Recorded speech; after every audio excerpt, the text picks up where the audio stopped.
السلام علیکم میرے ویورز، میں آپ کا دوست وسیم احمد اور آپ دیکھ رہے ہیں حضرت ابراہیم علیہ السلام کا واقعہ۔ اس واقعے میں ہم ابراہیم علیہ السلام ہی نہیں بلکہ حضرت اسماعیل علیہ السلام، حضرت اسحاق علیہ السلام اور حضرت لوط علیہ السلام کے بارے میں جانیں گے، کیونکہ ابراہیم علیہ السلام کی زندگی سے ہی یہ تین نبیاں جڑے ہوئے ہیں۔ حضرت ابراہیم علیہ السلام کی شان یہ ہے کہ ان کو اللہ تعالیٰ نے خلیل کہا ہے، مطلب قریبی دوست، کلوز فرینڈ، اس لیے ان کا لقب خلیل اللہ ہے۔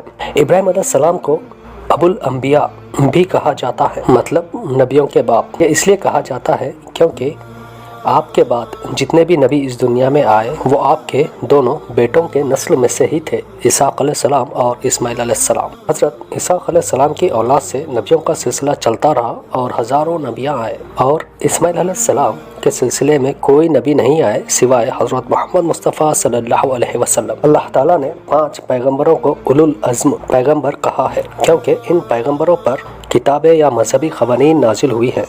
اس میں حضرت ابراہیم علیہ السلام ایک ہے اور 4 پیغمبر حضرت نوح علیہ السلام، حضرت موسیٰ علیہ السلام، حضرت عیسیٰ علیہ السلام اور حضرت محمد مصطفیٰ صلی اللہ علیہ وسلم ہیں۔ حضرت ابراہیم علیہ السلام کی خاصیت یہ ہے کہ ان کو بہت سارے مذہبوں میں مانا جاتا ہے اور بہت عزت کی جاتی ہے، جیسے یہودیت، کرسچینٹی اور اسلام۔ ابراہیم علیہ السلام کا نام قرآن میں 69 مرتبہ آیا ہے اور ان کا جنم بیبیلون شہر جو ابھی عراق میں ہے وہاں ہوا تھا۔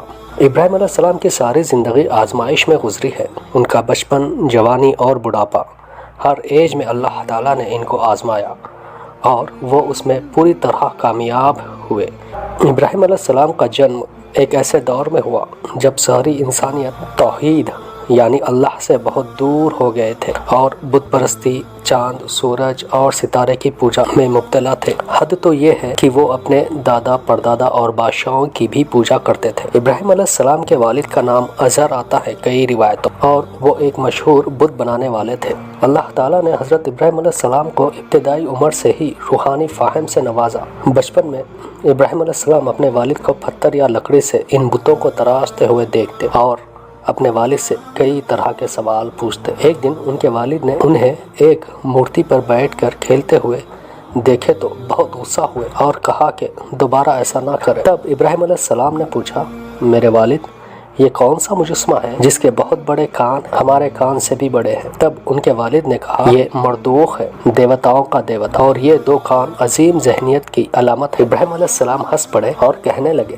اگر یہ سنتا ہے تو کہتا کیوں نہیں؟ ابراہیم علیہ السلام نے دیکھا کہ جو مورتیاں ان کے والد نے بنائے وہ کھاتے، پیتے اور بولتے نہیں تھے، یہاں تک کہ اگر کوئی اسے گرا دیتا تو وہ اٹھ بھی نہیں سکتے تھے۔ وہ اپنے والد کے ساتھ مندر جاتے جہاں بہت سارے مورتیاں تھیں۔ وہ یہ دیکھ کر حیران ہوتے کہ لوگ آ کر ان مجسموں کے سامنے روتے اور مختلف چیزوں کے لیے بھیک مانگتے۔ یہ دیکھ کر ابراہیم علیہ السلام کو غصہ آتا کہ یہ لوگ کیا کر رہے ہیں۔ ایک دن ابراہیم علیہ السلام ان کے والد کے ساتھ مندر میں تھے، تب ایک پجاری مورتیوں کی بڑی تعریف کر رہا تھا۔ یہ سن کر ابراہیم علیہ السلام وہ پجاری سے کہنے لگے، یہ مورتیاں تو کچھ بولتی اور سنتی نہیں، تم ان کی اتنی تعریف کیوں کر رہے ہو اور ان کی پوجا کیوں کرتے ہو؟ یہ سن کر مندر میں سب غصہ ہوئے ابراہیم علیہ السلام سے اور وہ وہاں سے چلے گئے۔ ابراہیم علیہ السلام اپنے والد سے کہنے لگے کہ تم کیوں ان کی عبادت کرتے ہو جو تمہاری کوئی مدد نہیں کر سکتے؟ جب رات کو ابراہیم علیہ السلام آسمان کی طرف ستارے کو دیکھے تو کہنے لگے، یہ میرا پروردگار ہے، اور جب وہ غائب ہو گیا تو بول اٹھے، مجھے غائب ہو جانے والے پسند نہیں۔ پھر جب چاند کو دیکھا کہ چمک رہا ہے تو کہنے لگے، یہ میرا پروردگار ہے، لیکن جب وہ بھی چھپ گیا تو بول اٹھے کہ میرا پروردگار مجھے سیدھا راستہ نہیں دکھائے گا تو میں ان لوگوں میں ہو جاؤں گا جو بھٹک رہے۔ پھر جب صبح سورج کو دیکھا کہ جگمگا رہا ہے تو کہنے لگے، میرا پروردگار یہ ہے جو سب سے بڑا ہے۔ مگر جب وہ بھی غروب ہو گیا تو کہنے لگے، لوگوں، جن چیزوں کو تم خدا کا شریک بناتے ہو میں ان چیزوں سے بیزار ہوں۔ ابراہیم علیہ السلام اپنے والد اور قوم سے کہتے کہ تم جس چیزوں کی پوجا کرتے ہو میں نہیں کرتا، میں اس اللہ کی عبادت کرتا ہوں جس نے ان سب چیزوں کو بنایا ہے۔ اور ان کی قوم ان سے بحث کرنے لگی تو انہوں نے کہا کہ تم مجھ سے خدا کے بارے میں کیا بحث کرتے ہو؟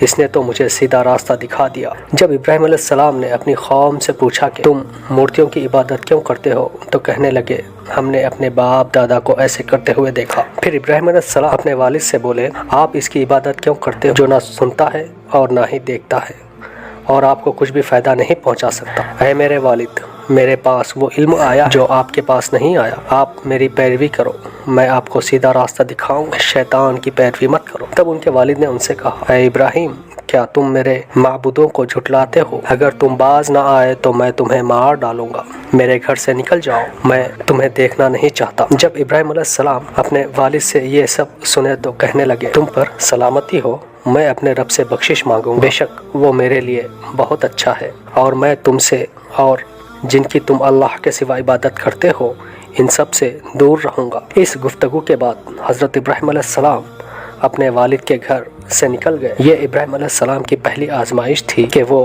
کم عمر میں اپنے گھر کو چھوڑ دیے۔ اس کے بعد کیا ہوا ہم نیکسٹ ویڈیو میں جانیں گے انشاءاللہ۔